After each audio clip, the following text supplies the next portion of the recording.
This time on No Not the Mind Probe, episode number 79, Cool, Refreshing Armageddon.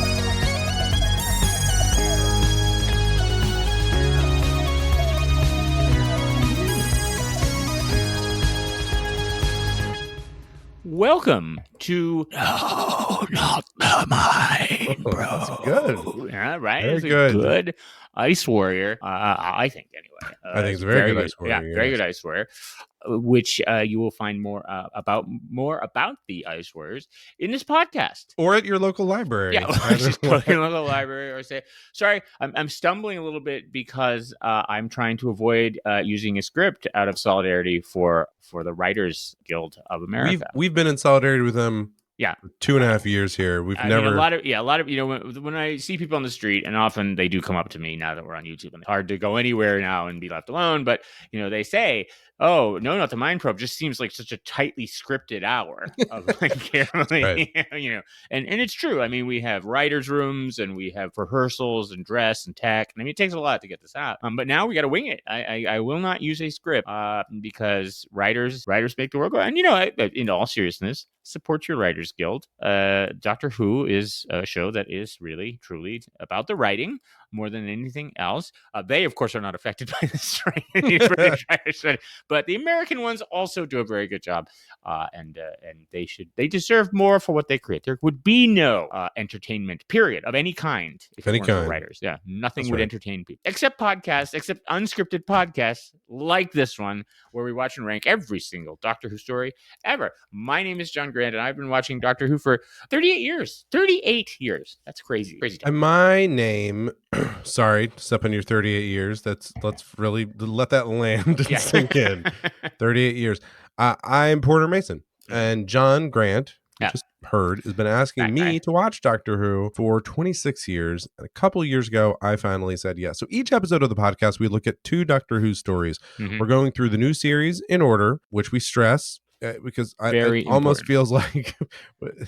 Look, it's just going to be the next one after this. It's always the same one. But then here's the little wrinkle. Yep. Our Doctor Who sommelier, John, pairs that story with a classic Doctor Who story. So, John, see how that works? What link did you have between the Cold War, which features the Ice Warriors? Yeah. What episode did you possibly pick to link with that? Yeah. Well, okay, so it's going to come out of left field for folks. But yes, we start with Cold War. That is Matt Smith and Jenna Coleman. We're carrying on with our fresh new TARDIS team on the Soviet sub, and I bet there'll be a lot of Hunt for Red October discussion in this podcast. Ooh, yes. Also with a great guest turn from David Warner, who is, of course, a very well-known sci-fi actor. And yes, we have paired that with the original introduction of the Ice Warriors, the Patrick Trout, Second Doctor, Jamie, Victoria story, featuring the yin to David Warner's yang, Peter Sallis of Wallace and Gromit fame. And so, there we go. All right, let's recap Yeah. these episodes. We're going to start with Cold War, not the Cold War. By the way, often when I'm getting set to run these podcasts, see, here I just put myself running the podcast to record. You are the showrunner. You are the showrunner. I'm the showrunner. I look up the episode and kind of bring up some of the material about the episode that's on the web and some tabs on this browser. And I will tell you that if you just search for Cold War, it doesn't bring up the Doctor Who episode. It'd be kind of great if we did 20 minutes of you just going, well, so first we'll start. Churchill gave an Iron Curtain speech.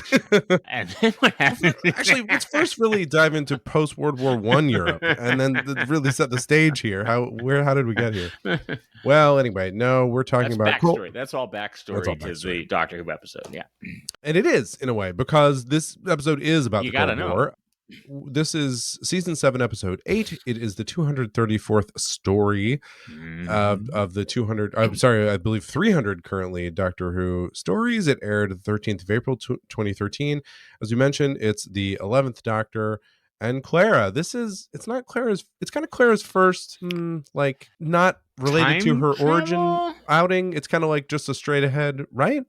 Yeah, I mean, so this Rings of Akatan, this is her first trip into the past, although it's not really a particularly exciting I guess the Rings of path. Akatan That was space. That was a trip to space. No, But then no, we met that's her not. parents, and there was a That's what I whole mean. sort It's of, still like it felt like it was tying into her plot. Like this feels like it doesn't. I mean, yeah, they, she's just in it. yeah, Yeah, yeah, she's yeah. just in it. She's just part of the show now. It She's is now a meaningless cipher. yes. Finally, thank you. So anyway, we have a clip from this episode which I will share with you now. Wait! He's arming the warheads. Where is the honor in condemning billions of innocents to death? 5,000 years ago, Mars was the center of a vast empire, the jewel of this solar system. The people of Earth had only just begun to leave their caves. 5,000 years isn't such a long time. They're still just frightened children, still primitive. Who are you to judge them? I am Skaldak. This planet is forfeit under Martian law. Then teach them. Grand Marshal, show them another way. Show them there is honor in mercy. Is this how you want history to remember you? Grand Marshal Skaldak, destroyer of Earth, because that's what you'll be if you send those missiles, not a soldier, a murderer. 5 billion lives extinguished, no chance for goodbyes, a world snuffed out like a candle flame. All right, Skaldak, you leave me no choice. I'm a Time Lord. Skaldak, I know a thing or two about sonic technology myself. A threat? You threaten me, Doctor? No, not you. All of us. I will blow this sub up before you can even reach that button, Grand Marshal. Blow us all to oblivion. You would sacrifice yourself? In a heartbeat. Ooh. Yeah, see, exactly. And Matt Smith really always just brings the heat whenever he's performing. And it's not a, he is every performance he's working hard. Tension on the high seas. Yeah. So here we are in 1983, and we are aboard a Soviet sub. And we find, by the way, midway through the episode, that they do a Hunt for Red October thing without, though they just jump in the middle of it. And everyone on the Soviet sub is speaking British English, which Clara remarks on later saying, like, how do they all speak English? And he has to remind her, no, the TARDIS is affecting us, that we can speak perfect Russian, but actually, we don't notice it. Anyway, here we are. We're in a Soviet sub, a Soviet nuclear sub, I should say, because there are also Soviet tactical subs. There's lots of different kinds of subs out there. And a Kula, is that one? Kula class? Yeah, there are different classes. So this sub, when we get on there, they're right in the middle of a missile launch drill. And, these subs are fascinating. I think that's why there's so much stuff about nuclear subs, or I should say, nuclear missile subs, launching subs, boomers. Ooh. Because their entire purpose is just to start a nuclear war. Like, that's the only reason they exist. They're not tactical in any way. They can fight off other subs, but that's their purpose. And so when they're running this drill at the beginning to launch their missiles, they would drill this. They do drill this regularly because that's the only purpose. So you're just regularly drilling, destroying the world, starting World War III and destroying the world. So it's kind of fascinating. Tense. There's tension there, I feel like. And the idea for those kids out there who are not sufficiently scared of this, because this has never gone away. This still exists. Yeah, it was a bigger deal certainly in the 60s as we were building up our nuclear arsenal, but it never has really dipped past the point where this isn't true. At this moment, at all times, there's enough nuclear weapons pointed between countries at each other that the entire world could just be destroyed like 7 times, I think. Something like that. And meaning all the buttons could be pressed and all the missiles would be in the air. Like, nothing happens after that. The only way we'd have a post-nuclear holocaust or whatever, an apocalypse afterward, is if only one launches and then nothing else happens, and then, which is possible, I guess. But I think if we got to go for it. Once we start it, we got to go. We're all in. Well, and this is sort of what the concept of mutually assured destruction, which is discussed a lot in this episode, is about, which is the idea of we have to make it such that the chess moves are preordained such that if you make the first move, you know that what you are in effect doing is making all the other moves. Like, you are causing all of that, and it keeps everyone in a stasis, or that's the hope. Which makes it, so this is, of course, we are somewhat steeped in this because we both had our fingers on the button during the 80s. A lot of people don't know this, that we had. Sure. Yeah. But no, but it's interesting. Like, okay, what is a intelligent 15-year-old who's watching Doctor Who watch this story? What do they think? Is this just like, well, that's weird, what's happening? Why are they doing this? Like, I'd be curious, like, what is the actual knowledge of this? Because it is, I guess, it is kind of a moment of like, most Doctor Who time travel is like, oh, let's go back to the Victorian age, and I'm like, that's Right. crazy. But then it's like, we're going back into history, and it's like the 80s, and it's like, oh. But although it is pretty far ago at this point. Yeah, I mean, as of today's date, it's 40 years ago, but like when this aired, it was 30 years ago. But still, I think it is worth saying, like, these subs are still around, and the tension maybe isn't there in the same way, though we obviously still have a lot of tension with Russia and the US, but they keep invading stuff. Yeah. But I think what's weird is that it's just fallen into the background that these nuclear subs still exist, like, and all sorts of, not just them, but all sorts of missiles all over the country. And again, we get into disarmament talks at times, although I think most recently because of the Ukraine war, that's really stalled and I think Russia pulled out of it. Yeah, something like that. Yeah. But it's just fascinating. Anyway, so that's the idea of mutually assured destruction, is that you put this in place, these kind of chess moves, to prevent the actors from moving forward. It's not quite the same as like a prisoner's dilemma, right? I don't know as much about that logic stuff. It's sort of it is sort of a logic play here of like, we do this not because we actually want to do it, but it prevents the other actor from moving. You've ripped the steering wheel off the car. So this was, I studied nuclear strategy in college, and this is how old we are. And the professor said the only way to win is it's a game of chicken. Two cars heading towards each other, and that's the game to see is who will move first. And the professor said the best way to win the game of chicken is, as you're heading towards the other car, is to rip the steering wheel off your car and hold it out the window and drop it to signal, I can't turn anymore. So now the person coming at you has to turn, because they're like, well, the other person, you've changed the game so that they know. So anyway, folks, don't play chicken, please. It's dangerous. If you have any nuclear weapons, throw them out. That'd be nice. It's just a mind probe plea for Pete. That's right. Throw out your nuclear weapons. If you just put them out in the curb and recycle them if they're recyclable, but send them over. Well, anyway, by the way, this is all backstory to say, like, as they're doing this, the TARDIS comes on the submarine.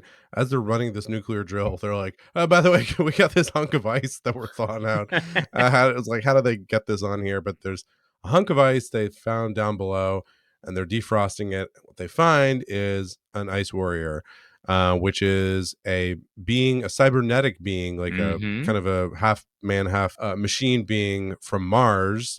And they don't know what it is, so of course they shoot at it, and shoot it first. That doesn't go well. And then the doctor explains what it is. It's this warrior race of people. You've basically started a war with it because you immediately started shooting at it. And then also we find that, hey, this happens to be the most famous warrior ever, ice warrior ever, the most heralded. It's always the way. General, yeah. And so they have him chained up, and they basically said, like, look, well, I don't know what to do here, because you've found the most honorable, like, greatest warrior ever, and you've shot at him and put him in chains. So basically he's going to do everything he can to declare war on our entire planet. Yeah. And he's trying to reach out to find his past, but they tell him he's been in the ice for 5,000 years. Right. So not looking good for getting back in touch with, the relatives. Yeah, no, that's what happens. That's what happens to people. So they talk about it, and they decide Clara would be the best person really to talk to him. Yeah, wait, why did they send her? Oh, because the guy had shot at him, and the doctor, I think, had already confronted him, and they needed someone who did not have a history. No, I think, wasn't it? Sort of. The commander, he said, you can't go in. They know you're the other commander. And then the doctor said, I need to go in. And the commander said, no, we can't lose you, or something like that. It was more something like that. I didn't totally get that. The commander, by the way, is this actor who looks just like Jean Reno, but his name is Liam Cunningham. He's also in tons of stuff. But and he's wonderfully like he could have just been Sean Connery's like lighting double. Like he's got that beard. He just looks like he's Connery in Red October, but not quite. So he get the what we find is the ice warrior Warrior kind of gets out of his suit, just the goo part of him, just the organic parts of him gets out of him and slithers around like a sluggo and That's jumps new. around. That hadn't happened before. We never saw that before. Oh, we didn't see the Ice Warrior come out of there. We didn't. It was sort of, we knew they had kind of bionic suits, but we didn't realize that they would pop out of them every once. And we'll talk more about in the Ice Warriors, but they did a good job of modernizing them. It looked much cooler. It looked really cool. Yeah. Although, except for I did think maybe they didn't quite have the. When it was out of the shell and climbing around, and then it would like reach down and grab people. It was just like this very skinny arm, this very long arm. It was just kind of like, I need a little more work on that. But anyway, well, so ultimately, where we get into the mutually assured destruction, which is already taking place with the Soviet sub itself, but then also Skulldugg. Basically, the Doctor and also he's just outright saying that you threatened him. He can't get in touch with his race. He's sort of cornered. And we've dishonored him. And so basically he's like, I'll just destroy your planet then. Like, this is my only move. It's all I can do. They ultimately, a couple things happen. One, Clara notices that there was a certain point where she and I guess like the science officer or something like that. There was a professor on the ship. David Warner, is there with Skulldugg. And he doesn't he could kill the science officer, right? Has him in his hands and does not, and moves on. And Clara kind of brings up saying like, you showed compassion. What what is the logic in showing it then, but then not showing it now? He never really answers and doesn't necessarily buy it, but it buys them time. Didn't she bring up he has a daughter too? I feel like, he mentions his daughter. Basically, his last memory was this battle. It's a little fuzzy on how he ended up on Earth, but this battle, and he loses his daughter fights next to him in this battle. He loses her, and then he wakes up there. So she pokes that little dendrite here up in his head and tries to reactivate that synapse. Manipulated that, Clara. He pauses briefly, and then an Ice Warrior ship does come in contact. He is not the last Ice Warrior, and they show up from Mars. It took him a second. They're coming from Mars. Give him a second. Yeah, Jeez. And he leaves, and then the Doctor looks around and is like, I think we all learned a little lesson. And then he leaves. And then the Cold War ends. And then the Cold War ends. Yeah, it's great. That's why we don't talk about it anymore. But it's interesting. Very I thought wet. they were cool. It's a very wet episode. Everybody's wet all the time, like because the sub is sinking, and then there's water and everywhere, and that was kind of fun. I think it's interesting. John and I we're huge fans of the movie The Hunt for Red October. By the way, what I was mentioning, the way they switch into English in The Hunt for Red October is they actually begin speaking Russian up until they're reciting a bit of poetry, and they on the word Armageddon, they zoom into the guy's mouth. John McTiernan is the director, and then on the moment he says the word Armageddon, they zoom out, and now they're speaking. What do you call it? The King's British. What do you call that? Anyway, King's English. Yeah. From then on, but we're big fans of that movie. But I would also say I've never really seen a sub movie that I like. Some better than others. Hunt for Red October is my favorite. But I like all of them. I think it's just a great place to set drama. Like, it's enclosed. It's very tense. There's so much tension. Crimson Tide, brilliant. Crimson Tide's great. Das Boot. The U571 is a newer one. That was not new, but it was Station Zebra. Have you ever seen that one? That's a great one. It's good. And so I liked it. Like, this episode was like on a sub. It was sort of like, I can't go wrong. I thought it's very pacey. It moves very fast. I thought this guy looked cool. Like I said, it's the first time seeing. Best I can describe it as like it's just seeing Clara in like just a normal episode. Yeah, I don't know. Just a companion now. And she's doing well. No, I like her. She's charming, but it didn't grab me and like, wow, this is just one of the best. I just enjoyed it, but that was about it. There's nothing. I mean, I think it is a good episode. It's very it's very economically told. I feel like what's great is that what takes our next episode like 25-30 minutes to get through. Like, we found an ice warrior, we thought out a block of ice, now he's rammed. That happens in like 2 minutes, right? True. It happens very quickly at the beginning of the thing. So it's got a very rapid pace. This is Mark Gatiss who wrote it, which explains why it's so gay. I mean, phallic submarines, come on, Gatiss, just give it a rest, buddy. it's it just rockets along. It's a very fast pace, but it's not particularly. I think why I mean we're hesitant to give it like this is a great the greatest is because it's not particularly clever. Like the beats are pretty predictable. The Ice Warrior coming out of the thing that was a little bit of a surprise, but there's going to be a missile crisis. Yeah, at some point he's probably going to try to fire the missiles. Yes, they're going to appeal to his honor. Yes, the block of ice is going to melt in the ice. I mean, there's going to be a Russian guy who doesn't like what they're doing. It's not. It does not reach far in terms of clever, which is fine, actually. I mean, sometimes just like a regular story is good. Yeah, I mean, it doesn't always need to be the most clever thing. I think David Warner's very good in it. I think Clara's very good in it. I think there's some nice character moments with her, and like she's being very brave, going in to talk to the Ice Warrior, and obviously being, confrontation.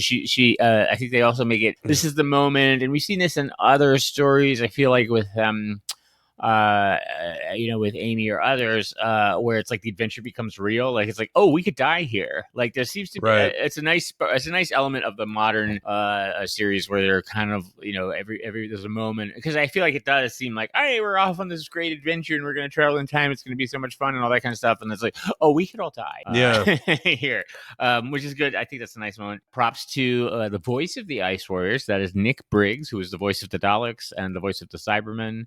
And he just does all the voices at this point. You've seen this Ice Warriors before. Remember the Curse of Peladon? They were the good guys. So we'll come back to that. I remember the ambassador there. And I would be remiss if I did not mention that again. You can tell Mark Gatiss is a long-term Doctor Who fan. The reference at the end. Why? So remember, the TARDIS disappeared at the beginning spontaneously. Right at the beginning of at the beginning of the episode, like they land, they come out, and then the TARDIS suddenly disappears. It suddenly dematerializes on its own, and that is a reference to the HADS, the Hostile Action Displacement System, which is the TARDIS is under threat. It will move. This was a second Doctor innovation that only ever happens like twice, 3 times in the whole series. But this is Mark Gatiss showing off his Who nerd credentials. This is a thing that people remember. And yeah, I mean, I have to say, I thought the submarine effects were very good, like underwater. It didn't look like a toy in a bathtub. No, it looked, again, similarly. It wasn't like amazing. It was very competent. It was like, yeah, that looks good. Nothing's taking me out of this. This is good underwater. Good Armageddon underwater fun. Underwater fun. Well, why don't we move on to our classic episode? And I'm trying to remember how Speaking of lightning paste. You can tell me more about this as we go through here, but the Ice Warriors were in the Curse of Peladon. You'll have to refresh my memory on this. All right, so it's the one with Alpha Centauri. Remember the big eye with a little that spot on impression I just did. There was and they're on King Peladon, and so there was the big lumbering Ice Warriors that we're seeing here in these two stories. But then there was the Ice Lord Islir, and he's got he talks a little bit more smoothly, and he's got a cape. He's a cool Ice Warrior. He's a cool Ice Warrior. Yeah. Okay. Well, all right.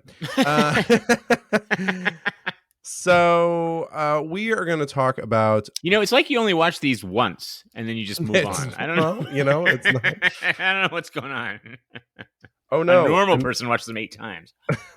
All right, we are going to talk about the Ice Warriors. Yeah. It is season 5. It is 6 episodes, but this is what we'll mainly talk about here. It's a lot of episodes. It aired in 1967 from the 11th of November to the 16th of December. So you're getting ready for Christmas. You're doing your shopping. You'd come home. You'd watch the Ice Warrior. The plot would move forward about 2 steps.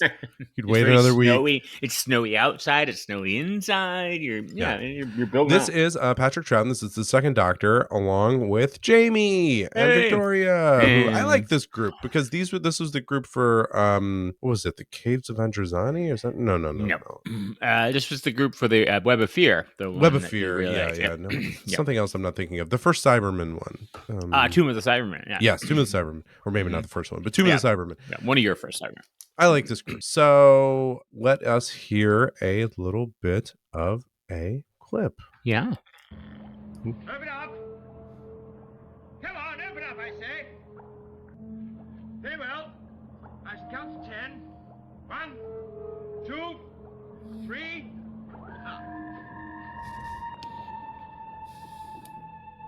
Who are you?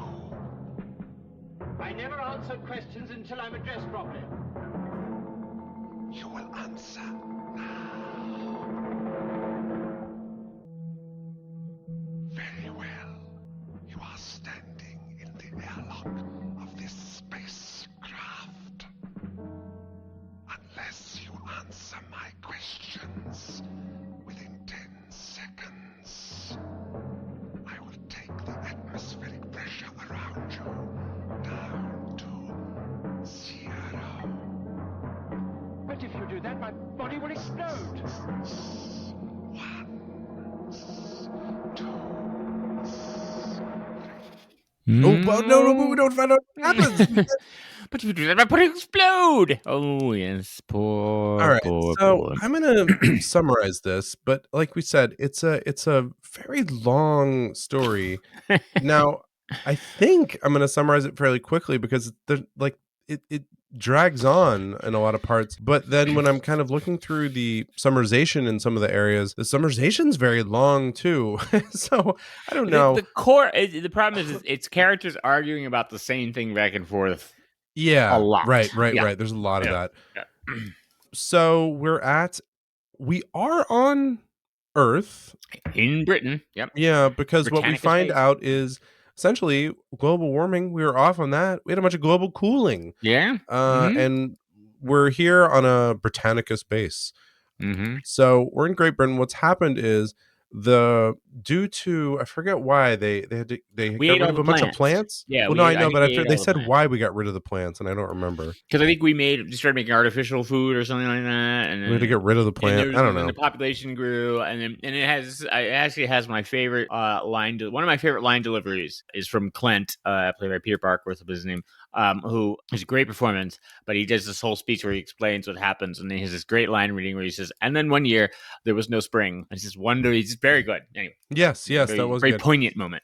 Yes. So basically, because of human interference, we plunged the Earth into third, fourth ice age, whatever ice age we were on. Another one. Just, Did they another say another round of ice age. You know. Did they say what year we're in? We're in the future. Yeah, but it's not too far. Well, I don't know. It doesn't.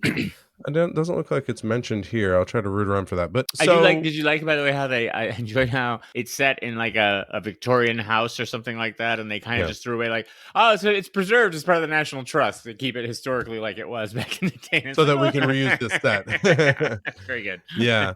But basically, the ice sheets have come up all through Africa, and for some reason, Britain is still livable. Africa has gone. I don't know. I mean, maybe that makes sense, but it just seemed kind of funny.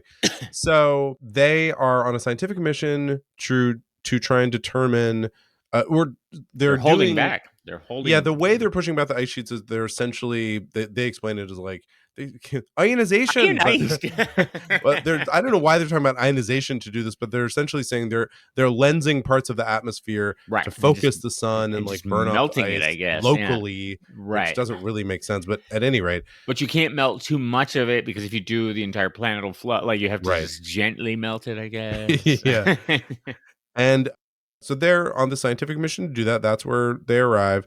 And another key part here, which is hit over and over again, is this mission. What they're doing is actually very relevant to today's day and age, which is all they talk about is saying, we're trying to solve this thing, but our real role is to present things in the right form to the computer. Right. And then the computer will solve this. We have to trust in the computer. World computer. Yes. Right. The world computer. And it is like this form of AI that they're trying to feed the right information from, and certain parts of the scientific crew have basically given themselves over to the computer of like, look, whatever they say, that's what we have to do. We have to feed it the right information. And can I just take a moment of credit here? Because when I wrote out the show order a year and a half ago, I said, you know what? I think probably the AI breakthrough will be about May-ish 2023. So we better have this one. Yeah. So you're welcome, world. Blindly following the world computer. And the reason they are, I mean, like, we're seeing them in this moment, but they're getting into it because the world computer, it sounds like, was sort of what helped them. Humans basically screwed up some of this stuff, and then the development of the world computer is what sort of at least saved them and gotten to this point. Right. So, you know, they're very trusting of it and all that. We're on this base.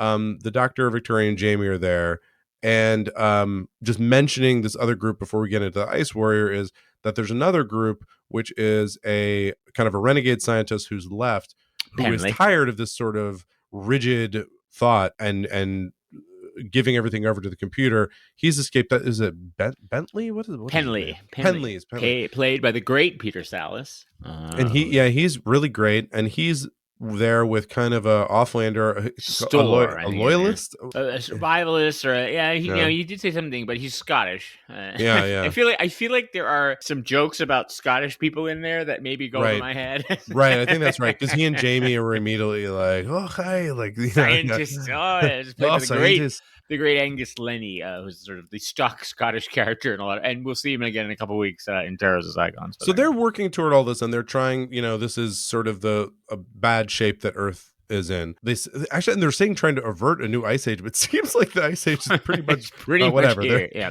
So, and then similar to the sub, it's like, hey, we got this block of ice over here, we're thawing it out, and they actually think, oh, it's a discovery. We found another civilization, whatever.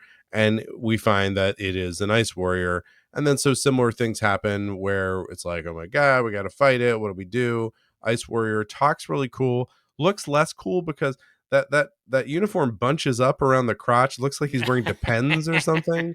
And this is, by the way, the 6 episodes 2 and 3 are missing. So if you buy this on iTunes or if you get it in a bunch of places, they'll show one of the 2D animated ones, kind of like the Macro Terror, which I really like. I think they look good, but I thought it was good that in the animated ones they do an accurate job of making it look kind of dumb looking, like the like the actual costume. Apparently, there's apparently very different because it's a fiberglass shell around like the rubber costume or something, and so yes, apparently it is very difficult to wear because it's like 5,000 pounds or something like that, and nearly killed most of the actors. But you know, so they talk about it. They talk about some of the origin of them a little, or the Doctor talks about it. But I don't know. Like, to our point, basically, there's a lot of back and forth. Victoria is of course captured.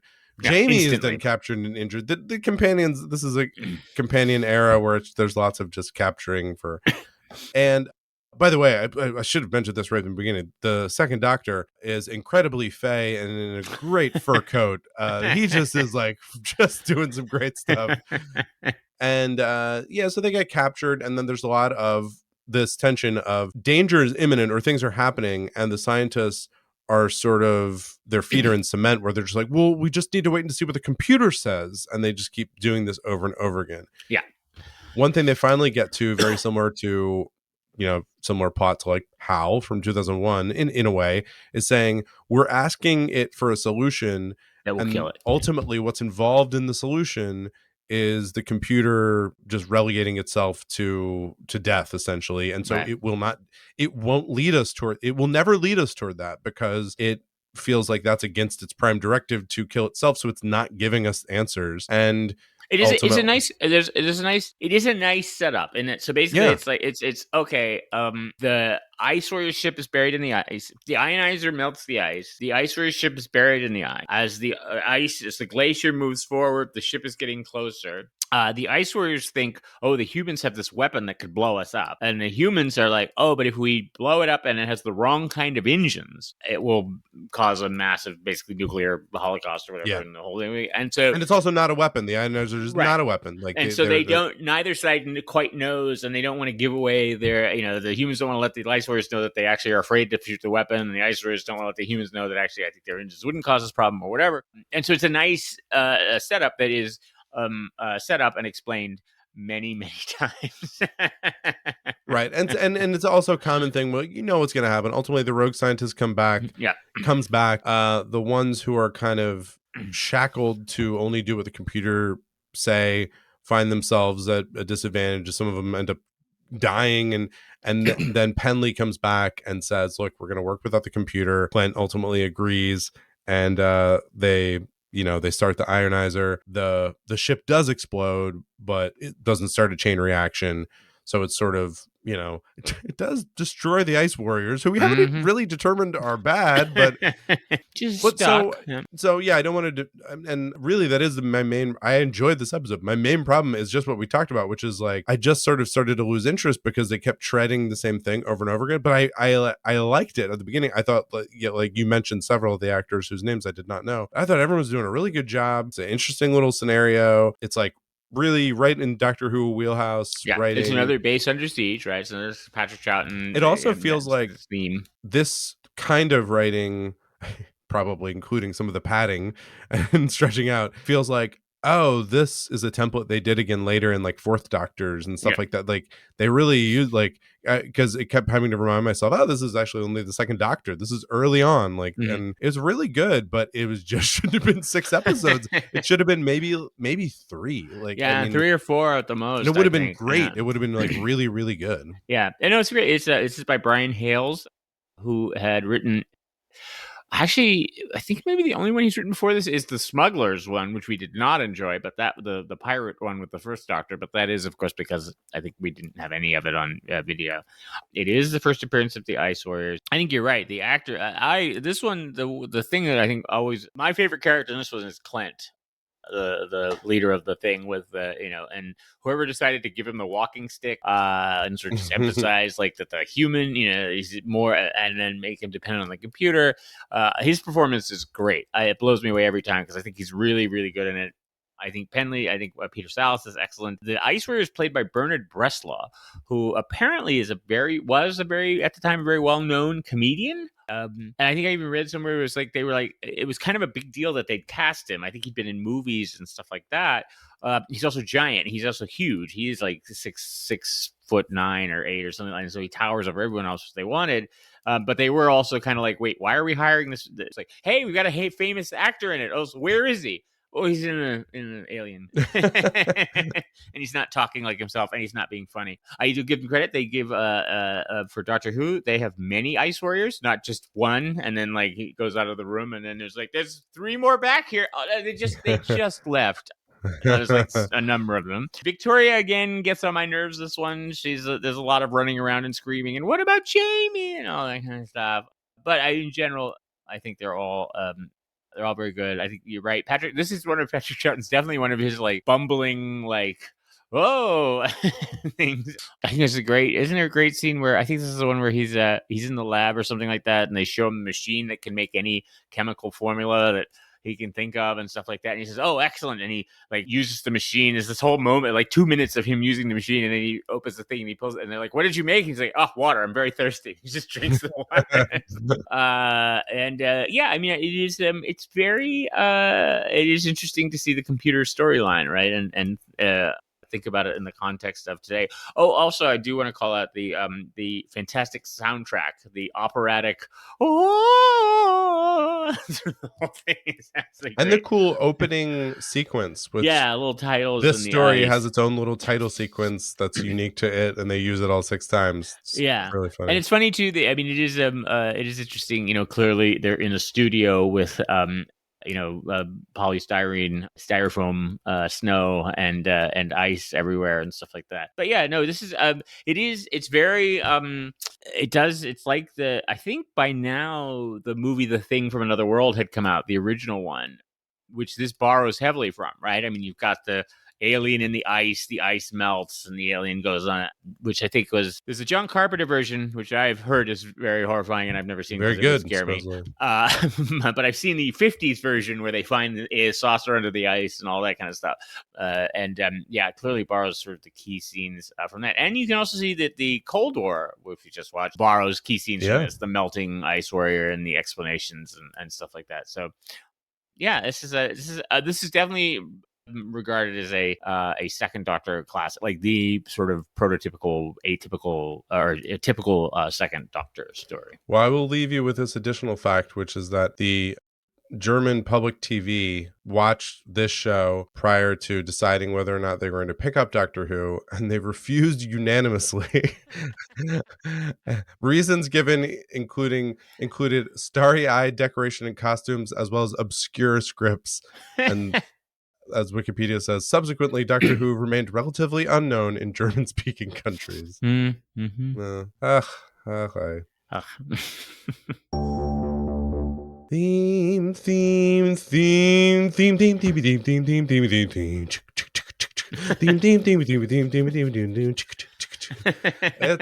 It's a holiday feel. Theme. It's the Just- Happy May holiday season. Well, it's cold. It's sort cold of a and cold icy. time. Nuclear Ice. Armageddon. A lot of people don't know that the movie White Christmas is a metaphor for the entire Cold War. That's right. Yes. Well, you have to melt down Rosemary's attitude towards Right. relationships. She is the USSR, and Bing Crosby is, of course, America. Danny Kaye is like, I guess Britain in this. I'm not sure Canada? where he I fits don't in. know. Yeah. Well, anyway, we are adherents of the repeating themes here and No Not the Mind That's Bro. us. We like to talk about topics that come up and pop out of their heads out of the sand like a groundhog. They don't really live in sand, but just go with me. Yeah, stay with us. And Everybody stay with us.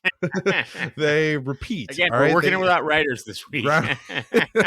We like to talk about stuff that happens in Doctor Who more than once and relates Doctor Who to the rest of the civilized world. John, what did you want to mention in terms of thematic things in this episode? Well, so I want to ask you, how do you like your aliens served? So what was the Ice Warriors are an interesting, and we see this a little bit in Cold War.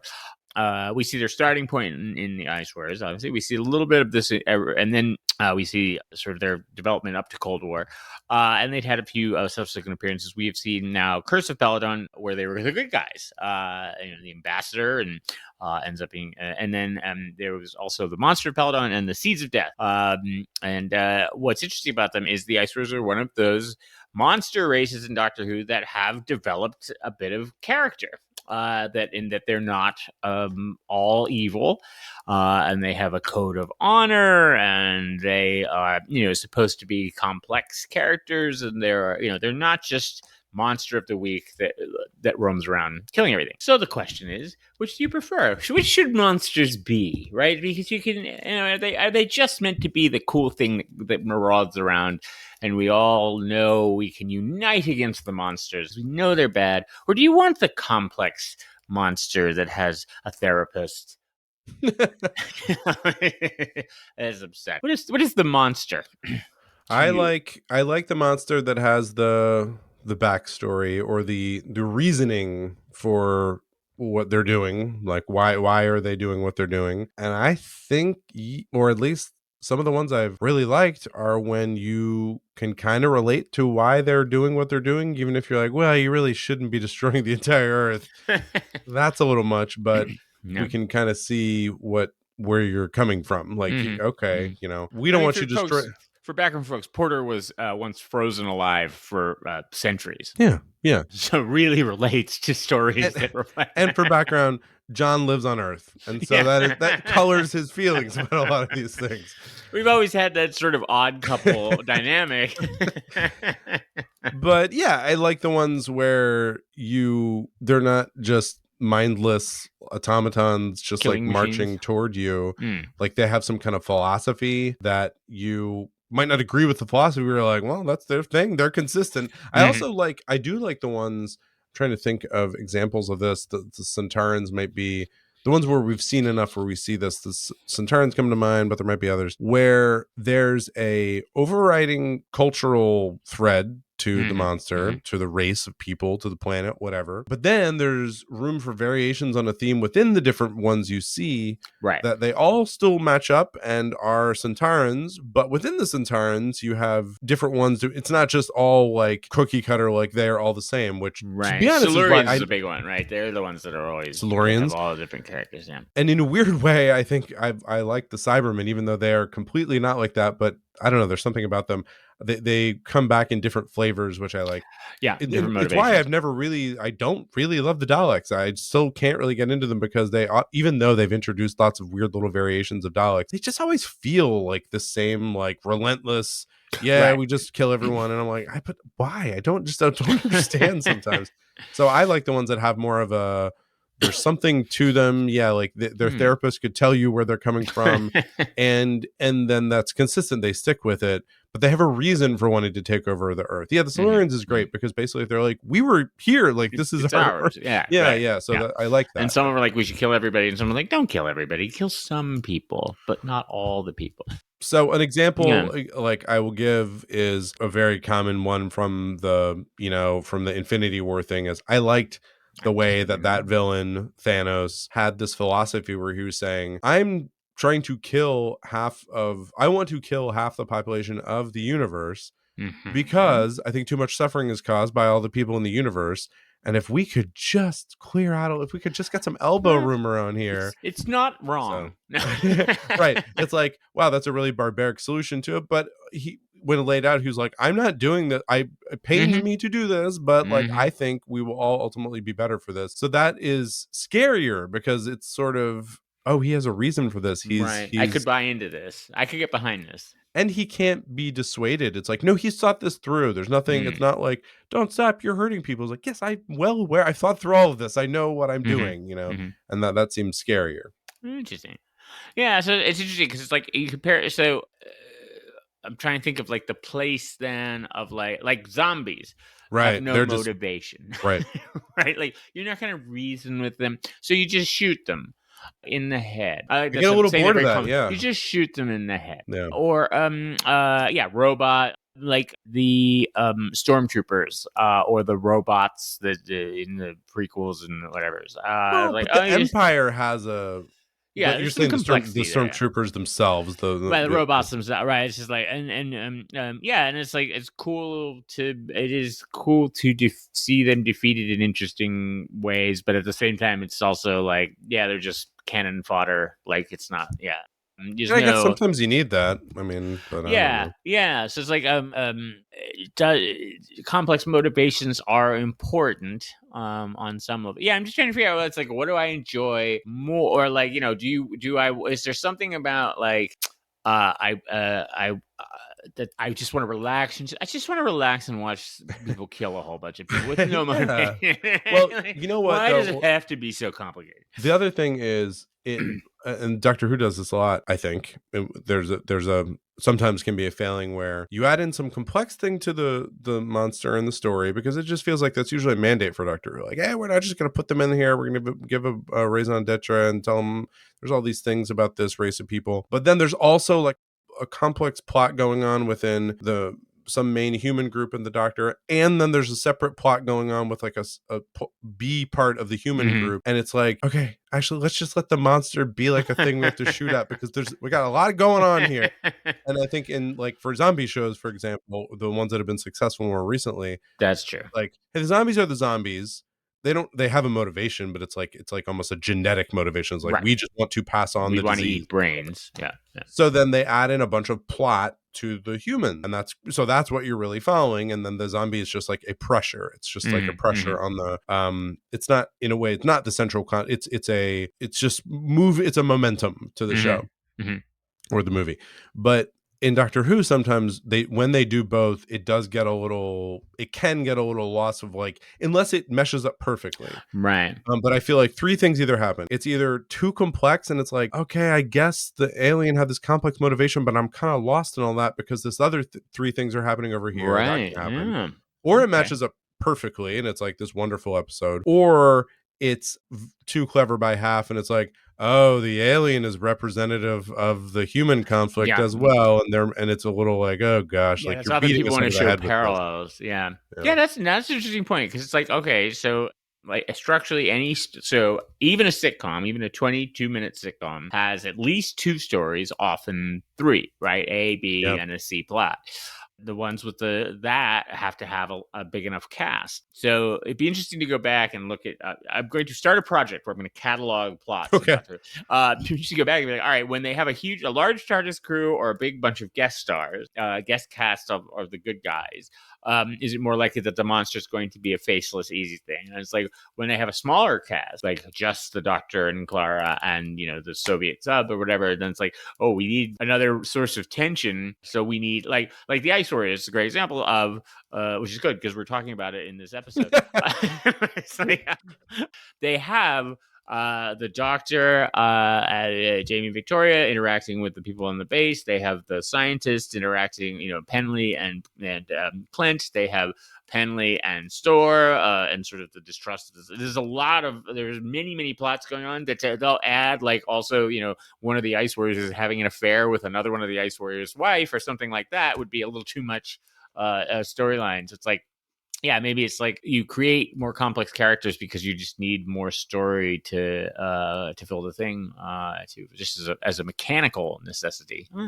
Yeah, and then those come in handy, right? And I think they throw in the Dalek, and to me, maybe that's where the Daleks get thrown off sometimes, because like it's just like a force of just like, hey, we just need this pressure of evil on this, Right. and or maybe Let's something kill for some the other people, people to rally around and fight or fail to do that or Mhm. whatever. That's great. But then when they throw in all the complexity about, like, I don't know what the Daleks are doing, or this is a new brand of Daleks or whatever, it's like it just doesn't seem to work for me. But Yeah. I could be, there's so many Dalek stories that Well, it could be maybe. that I But they are simple. I They're don't know. reasonably simplified motivation.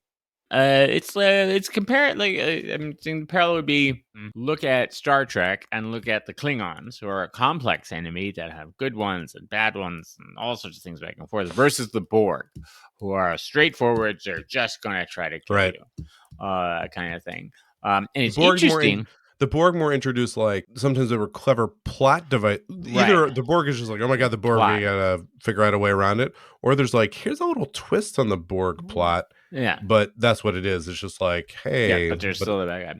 Which is interesting, right? Because it's like, okay, maybe I wonder if it's a time thing, and you know, they were just, do we want more complex characters now or not? Like the Klingons, yes, were the dominant enemy of early Star Trek, and they've always been fairly complicated, even from their very first appearance. There's some really interesting, I think, balance of terror. Anyway, or maybe they were Romans. I don't know. Anyway, they were always somewhat complex. And then, but now the main baddie in Star Trek is the Borg, and it's just like, isn't it easier to root for our heroes against this relentless evil that we don't ever really care about? I wonder if it's a reflection of our modern society, where we prefer to see our enemies as a monolithic block, who are nothing like us and have and we just can hate uniformly. And that, folks, is the kind of intellectual thought that the Mind Probe offers you. So let that one fester overnight. all right, having solved all modern plots, we will now move on to ranking Big ranking time. some episodes. There are 300 official Doctor Who television stories. I think we're still standing at 300, and we have ranked 156 of them. So as we said, we've crested the hill. Like the Sisyphean rock has actually gone up the top of the hill.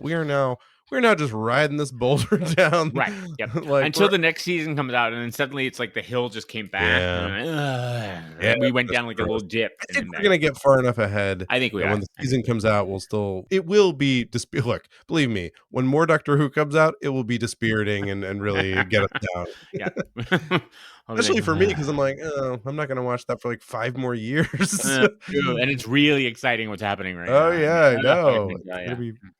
Anyway, we're gonna get started. Just think about the Ice Warriors. I know there's a lot of exciting Doctor Who stuff going on right now, but just stay focused on the Ice Warriors.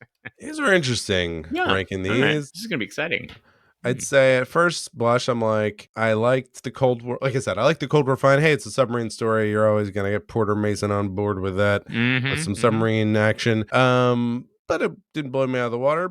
Kind of cool alien. That's all right, Clara. This is all pretty good. And then the Ice Warriors, I really liked, but then it just kept going. So it really got hurt for me because of that. So I ended up putting the Cold War at 46. Ooh. I put it right after the God Complex, just above the Doctor's wife. Yeah, again, as we've talked about so many times, like, he's just good, and Claire's good too. And so it ends up in a pretty good region there. Yeah, enjoyable episode. It's fun to watch. I'd watch again. The Ice Warriors ended up going down here, and I came across an episode that was probably unfairly ranked kind of low, but it's going to end up, I think, in an okay place in terms of how I like I've liked the show, which is I got to the Ark in Space, which is an early one we watched, and I had ranked it pretty low, but we filled out the rankings by now, and at this point it is ranked 89 out of 160, so it's right in the middle. And I said, well, I liked that better than this. I definitely did. But I'm going to stop there and say I'm going to put it just below that. So I'm going to rank it number 90. Kind of in the middle. It was good. But I really think like this could have been one of my more favorite classic Doctor Who's, but just a little long. And again, the animation didn't bother me. I enjoy those. But just the same. Your point was they keep having the same conversation over and over. Yeah, we're close here, at least certainly on Cold War. I've got Cold War at number 43. I've got it right around Earthshock, which is the Cyberman story, and similar kind of thing, right? Very pacey, a lot of action, not a complex plot, good monster, exciting stuff happening. And it's definitely a story where it's just like you're watching it and you're like, oh, hey, it's over. That was fast. It definitely did not drag. Matt Smith, great. Clara, great. I do like David Warner. Matt Smith, great. Clara, great. So yes, solid one, good special effects, and of course, super gay. And then next up, the Ice Warriors are a little higher than you. Sure. I have it at number 56. So a little bit low this one. I have Around the Waters of Mars 42. Angels Take Manhattan. It's in that sort of area. And I think for me, it is too long. But I really like the performances. Like I said, it's sort of solidly cast throughout, and everybody is really doing a very good job with it, which is even more impressive when you realize they're on like a tiny set with like people throwing like feathers at them. It's like, you're in the snow now, and they're like, it's filmed well too. They have some nice shots and high angles and and they did it very nice. So and I think it has a cozy, like, I mean, it is sort of the archetypal, that was the word I was looking for, second Doctor story, right? Like the base under siege, the Doctor shows up, he's a disruptive element. There's, he's got a fur coat. Yeah. There's a base commander who's really stressed out, and there's other stuff going on. And so it is, but it does it very well. And I should say, we touched on this, but the Ice Warriors are a great invention. It's a cool monster and idea, and it is. I probably should give a notice or mention something. It's a sci-fi show. Something had to come from Mars, and this is what they came up with. Right? They were like, "Hey, there's a Martian," and the idea of like there were Martians. They're long gone, but some of them might still be around, and maybe stuck in our ice caps. Apparently, a number of them are stuck in our ice caps. It's kind of a cool way to approach it, rather than just having aliens showing up from their pyramids on Mars. So yeah. A solid story, number 56. All right. Well, folks, I can now bring in Doctor Who magazine is currently in the middle of its 60th. If you're watching on YouTube, which you should be, John's showing us the magazine. Is its 60th anniversary poll. So what they have done is they have asked people to go online and rank stories from, I think, 1 to 10. So, or give them up to 10 points. No limit. You can give everything 10 if you want, or so no limits on that. You don't have to rank everything if you've never watched a story or something like that. And so this is how they've been doing this for a while now, since 98, actually. On this, Ice Warriors coming in low, and sinking. It looks like it is 1, 2, 3, 4, 5, 6, 7 from the bottom of the Patrick Troughton years. Yeah. And it was high. It used to be in 98. It was the 7th most popular story. And now do they ask people to just rank again and again, or how is it? You just go in each story, you give up to 10 points. Like, this is a really good story, like a 10. Right. Yeah. And so, they just obviously adding ratings over all time. They just keep adding them together. They just compare. No. They just this is a new poll for this year. They're just comparing it to all of them. So yes, this has fallen quite a bit. Weird. It's steadily sinking. I think this is another one where this one existed for a while. Obviously existed, but had 2 missing episodes, so it didn't get repeated, and it didn't come out on video until very late. So it's another one that built up in people's heads. It's like, ooh, the Ice Warriors is an exciting story, and then as people have had time to digest it, I think they sort of put it low. Found it wanting. Yes, exactly. So, Interesting. but the number one story is the War Games, which we have the epic 10-parter that we watched, which is coming out quite a bit. So, so not everybody's favorite story, and of course we haven't gotten in the Doctor Who magazine. We haven't gotten the rankings of the newest series yet. I'll let you know how Cold War is at a later episode. Well, I'm going to plug it into our own central computer. And the computer is always right. Yeah. The computer's always right. So yes, we did rank the Cold War pretty similarly. 43 for you, 46 for me. That means it ends up at 37 on our overall rankings, right above Let's Kill Hitler, right below Rise of Cybermen, Age of Steel. I think in the solid. Yeah, in a little tranche of NuWho there, Bells of St. John around there too. The Ice Warriors, I ranked 90, you ranked 56, ends up splitting the difference there at 76, right next to another one that we split in the opposite way, where you ranked 88, I ranked 56, Utopia from the NuWho. Yeah, and Curse of Peladon. Curse of Peladon is right next to the Ice Warriors. So and I loved it, and you did not. So go check out the website mindprobe.show, where I will update with the rankings, and you're actually able to see both John and my rankings. You can filter by them because the great computer shows it all. Yep.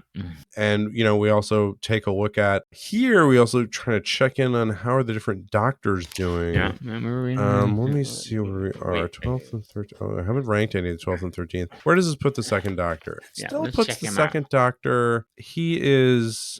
I have the second doctor stories kind of low. Because I still have 11. I have Matt Smith, then Tennant, then I have the third doctor. Okay, no, actually, okay. So the second doctor. I was just saying, you tend to be pretty positive on the second doctor. Yeah, the second and fourth doctor I actually have pretty similar, whereas you have the fourth doctor significantly better. And as we've discussed, we both ranked the third doctor. We haven't seen all the third doctor stories. No. Also, the fourth doctor has a lot more stories. Yes, many more stories. It's going to smooth out the bumps. You can see all this on mindprobe.show. You can also see what our upcoming episodes are going to be. You can subscribe to the show, which we'd love you to do. All those things. By the way, you can also subscribe to the show on YouTube. You can go to YouTube and search for No, Not the Mind Probe. You'll see some clips of maybe some people saying no, not the Mind Probe. Ignore that. Look for our faces. Or you can go to youtube.com/mindprobe show. I think that can get you there too. Sure. Try that. Yeah. Well, actually, you have to say at mindprobe.show. You can do a lot of things on the internet these days. But you can just go to our website. Go to mindprobe.show. We link right to the YouTube there. You can get to it there too. Yeah. All roads lead to Mindprobe. All roads lead to Mind. By the way, we are on YouTube as a podcast. I guess you can follow podcast now on YouTube. I don't know, but we have 5 subscribers. Thank you. Yeah, that's right. Up to I think 18 people watched our most recent. It's just 12, rocketing. It's exploding. That's viral. I believe that's what's called viral. YouTube has asked us to post a few, just like take it down, or don't post as many episodes down because their servers are buckling. Yeah. A lot of people don't know you can only watch one thing at a time. Only one person at a time can be on YouTube. Yes. Yes. So you have to wait. Yes. It's a real line. John, what do we have in store for the next episode of this podcast? Well, hold your mom's hand because it's horror. Horror's coming. Oh no! Yeah, there's gonna be some horror. Some haunted houses. Ooh. Coming up, moving on in the Matt Smith Clara epics here. We're going to Hide. That's it. It's just called Hide. It's no fancy. Yeah, it's just called Hide. So Hide. It's a 1970s set haunted house story, and we have paired that with a fourth Dr. Leela adventure called The Image of the Fendal. Ooh. Which is also what my autobiography is called. I don't know why. I think I came out of nowhere. I think I could pull off a fur coat. Oh, actually, here's my question: can I pull off a fur coat, or should I try to pull off the Ice Warrior thing that goes right into my crotch there and puffs out? Like, what do you think? Who wore it best? The fur coat would be cooler. The crotch diaper is probably more likely for all of us. That's where we're all headed. We're all gonna end up there. Mindprobe.show/crotch diaper.